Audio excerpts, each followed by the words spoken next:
Assalamualaikum warahmatullahi wabarakatuh. Nama saya Ugan Permana, NPM 11921919094 dari kelas PNS 2C. Pada kesempatan kali ini saya akan mencoba memaparkan kembali tugas makalah untuk memenuhi tugas mata kuliah teori belajar mengajar motorik dengan materi yaitu pengertian keterampilan gerak, klasifikasi keterampilan gerak, terus juga unsur-unsur kemampuan yang membentuk keterampilan gerak. Yang pertama itu ada pengertian keterampilan gerak. Nah, keterampilan gerak dihasilkan dari pengembangan pola-pola gerak. Pola gerak merupakan gabungan dari gerakan-gerakan yang ditampilkan dalam respon-respon gerak yang membentuk pola-pola gerak tertentu yang menjadi kebiasaan dalam berbagai aktivitas. Misalnya gerak berjalan itu menggabungkan gerakan kaki, tangan, dan tubuh. Terus juga ada ketika contohnya itu ketika kita berlari atau berjalan, itu termasuk ke dalam kombinasi gerak. Nah, karena ketika kita berlari itu memerlukan gerakan menggabungkan gerakan kaki, tangan, dan tubuh. Hampir semuanya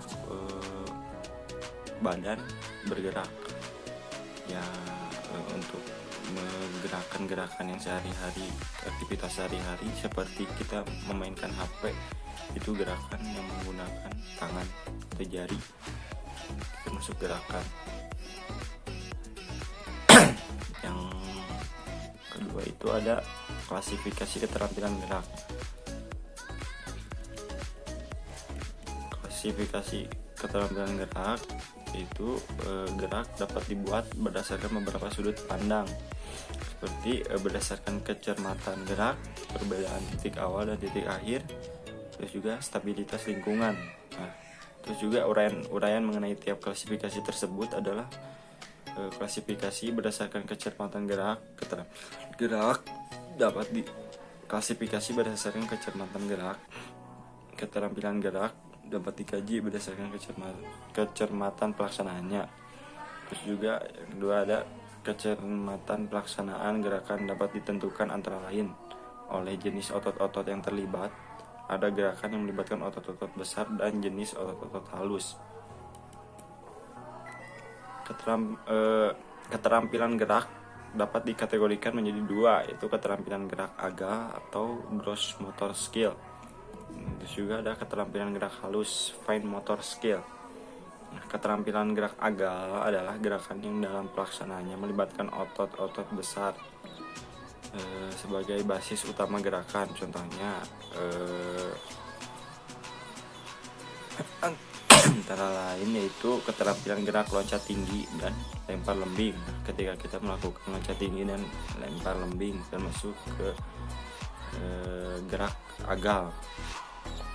Sedangkan keterampilan gerak halus adalah gerakan yang di dalam pelaksanaannya melibatkan otot-otot halus sebagai basis utama gerak. Contohnya antara lain adalah keterampilan gerakan-gerakan yang menarik seperti yang menggunakan tangan, seperti menarik senapan dan juga pelepasan busur memanah. Pada keterampilan gerak AGA diperlukan keterlibatan bagian-bagian tubuh secara keseluruhan. Sedang pada keterampilan gerak halus hanya melibatkan sebagian dari anggota badan yang digerakkan oleh otot-otot halus. Nah, yang selanjutnya itu ada klasifikasi berdasarkan perbedaan titik awal dan titik akhir. Apabila diperlukan, gerakan keterampilan ada yang dengan mudah dapat diketahui bagian awal dan bagian akhir dari gerakan ini. Dapat dibedakan menjadi 3 kategori, yaitu keterampilan gerak diskret, gerak serial, dan juga gerak kontinu. Yang pertama itu adalah gerakan diskret. Diskret ini adalah keterampilan gerak di mana dalam pelaksanaannya dapat dibedakan secara jelas titik awal dan titik akhir dari gerakan. Contohnya gerakan berguling ke depan 1 kali atau row depan. Nah itu contohnya. Terus juga yang kedua ada keterampilan gerak serial. Keterampilan gerak serial ini dilakukan beberapa kali secara berlanjut. Contohnya gerakan berguling ke depan beberapa kali.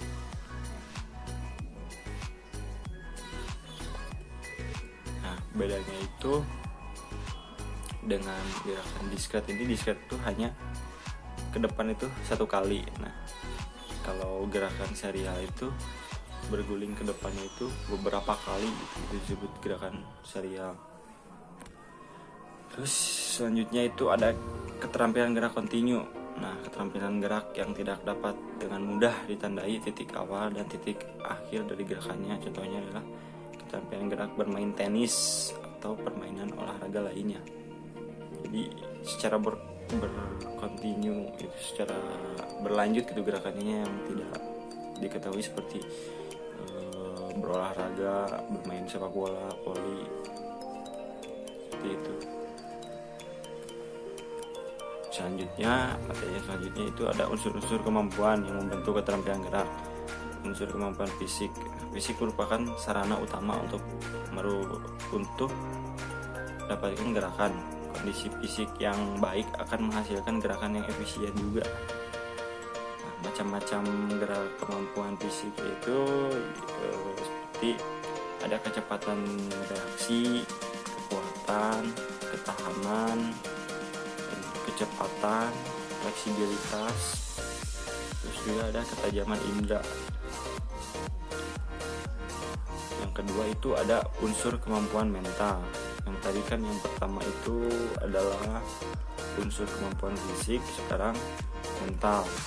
Mental adalah kemampuan mental berarti kemampuan untuk berpikir dan kemampuan imajinasi. Kemampuan mental juga berpengaruh terhadap kemungkinan terciptanya gerakan yang efisien juga.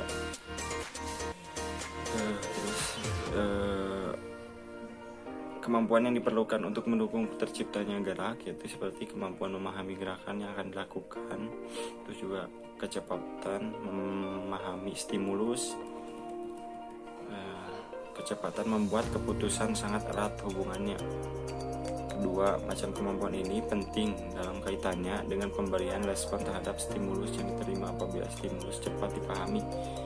Selanjutnya ada kecepatan membuat keputusan, kemampuan, terus juga ada kemampuan memahami hubungan spesial, terus juga ada kemampuan menilai objek dan bergerak, terus juga ada kemampuan menilai irama, terus juga ada kemampuan mengingat gerakan lampau, juga ada kemampuan memahami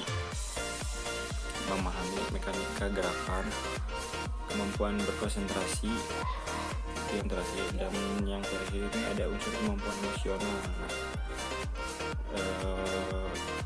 Kemampuan dalam kondisi emosional yang diperlukan untuk mendukung pelaksanaan gerakan yang efisien adalah seperti kemampuan mengendalikan emosi dan perasaan.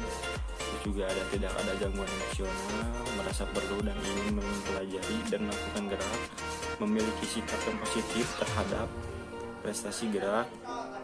Yang terakhir itu ada organisasi unsur-unsur pendukung gerakan yang terampil. Yang termasuk ke dalam materi ini yaitu ada 3 macam, yaitu kontrol keseimbangan, kontrol ketepatan waktu berbuat atau timing, terus juga ada kontrol muskular. Sekian yang bisa saya jelaskan dari materi kali ini. Mohon maaf jika ada kesalahan. Terima kasih. Wabillahi taufiq wal hidayah. Wassalamualaikum warahmatullahi wabarakatuh.